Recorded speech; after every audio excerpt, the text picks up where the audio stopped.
Hey fellow suffers, it's Politicking Girlie here, and I'm laughing because this video is about the whole ad hoc committee to do with the statements and evidence brought forth by General Sibiya, and a little bit touching on Minister Senzo Mchunu. And there are a lot of people out there that are doing a really great job on analyzing and kind of putting great focus on the things that as citizens we should be focusing on. They're really doing a good job, but I felt that it would be remiss on my end to be a channel that talks about politics and not actually give one of my 2 cents on this. And I would say on General Sibiya, because I think that one was very interesting. And guys, false confidence, it's a disease. It's a disease of character, honestly speaking, because General Sibiya, has been very flamboyant and very confident, and he's giving the rah-rah-rahs, or rather he was giving the rah-rah-rahs. I'm sorry, I'm laughing because this is actually quite insane. So giving the rah-rah-rahs before and then during that time when they came and seized some of his items and searched his house and stuff like that. And then he gave an impromptu media briefing of some sort to just say like, yeah, I'm confident, blah blah, like I said, hashtag false confidence. This man was giving it, and you know what, his false confidence might be based on his connections, and most probably based on his connections to oh guys, this is insane. And to see this man, and when he first started his opening statement and presenting his case and presenting his side of the story to the ad hoc committee, he started high, he served the same energy, and it was quite interesting to see him deflate as questions came by. And again, hashtag false confidence is a disease, because this man contradicted himself time and time again.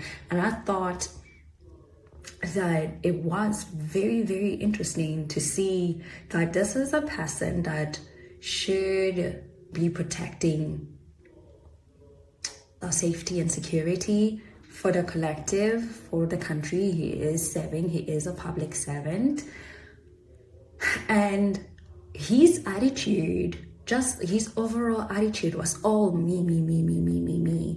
And I found that very concerning, that you are a police officer, and you just screaming me. I think you're in the wrong industry, my man, General Sibiya. I thought that was very interesting, that like there's a lot of self-serving that's happening there, which again, if you take into account the allegations that have been put forward, you can kind of see why there are allegations against this person, because his entire approach to presenting his case and everything was all about me. And I'm very concerned about his lawyers, because I'm pretty sure they put the best foot forward to try and protect their client, but their client just pooped all over whatever was prepared, because he was just throwing cards like, no, look at me, I would have done a good job at this, I would have done a better job, this is what I would have done. It's like that's not the case. Like, completely a mess. And I don't judge people by competency tests, aptitude tests.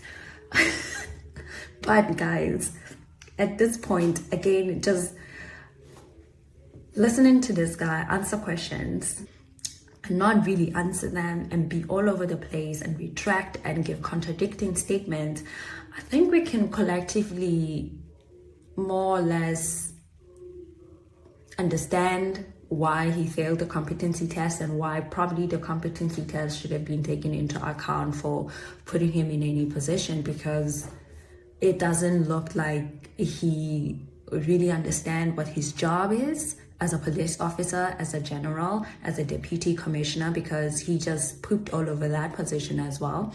Like, there's a lot, and I'm just like, this guy, no.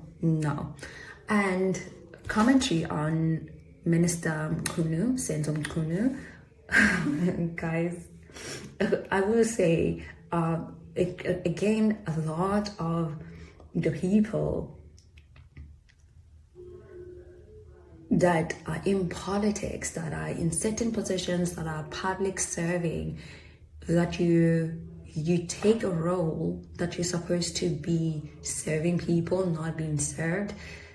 The level of self-serving it's quite a lot. And again, the allegations put on Kwanazi, when you start hearing these people talking and you see the approach to how they answer, how me comes first, you start seeing why those allegations more or less could possibly be true, because of how they are presenting themselves without realizing they are putting selfishness of the self first, as opposed to let me actually answer the questions.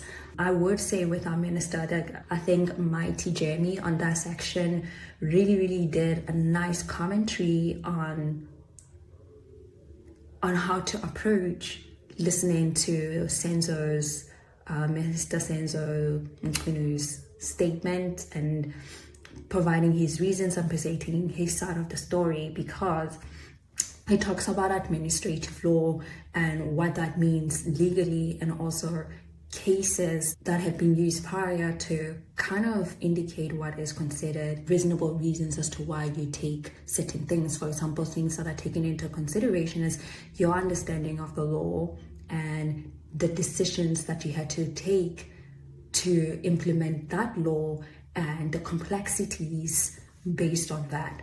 And guys, and I forgot who's this professor, but I think like last night it was on the news as well. The professor indicated that based on Senzo Mchunu's statements and presenting his side of the story and providing his reasons why he decided that there's going to be an abrupt dismissal of the political killings task team, is you can see that this man does not understand the law. He does not understand what his position is and what he can act on, because a lot of the decisions that he made were actually the decisions that the National Commissioner should be making, and not him as a minister. And of course, guys, we cannot talk about this, about him just saying, yeah, well, the president, when he created this team, he didn't need to consult with anyone. There's so many legal implications in there, but also it's like you can't just dismiss people. There needs to be consultation that takes place on how you're going to dismiss whatever unit, whatever task force, whatever specialized thing that we're focused on, so that there's a preparation. They ask questions, where are we going next? You can't just wake up like, I don't like cupcakes anymore. No more cupcakes. Sorry. So there's a lot of that you see, like there's a whole minister who does not understand the law. And there's so many things that this minister of police just made. And you know what? I will put this statement under allegedly, is that you can see that the approach, the MO that he took was, he's trying to get rid of something. And again, the way that the getting rid of the political killings task team, to it going to Brown Mkhotsi, to Ket Matlala, the swiftness in which it happened, it's not giving this was done not because of politics.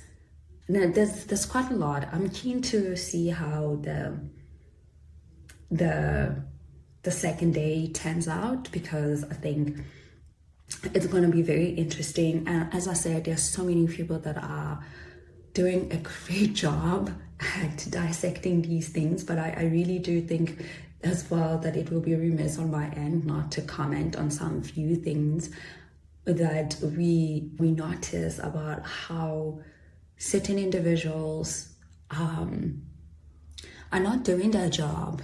In this case, as someone who is in public office, deciding to take a role that serves the public, and especially in the capacity of policing, you cannot be in the same WhatsApp group. And when I say WhatsApp group, I mean you cannot associate with criminals and don't think that you are immediately gonna think that you're not a criminal. You know, if you wrestle with pigs, you're gonna smell like a pig. And I think they have to admit, they themselves, with how they presented quite a few things and some of the non-answers and avoiding and evading questions, it says more than not saying anything, you know. But yeah, that's just that. Be sure to comment, like, and subscribe. This is Politicking Girlie. See you on the next one. Bye.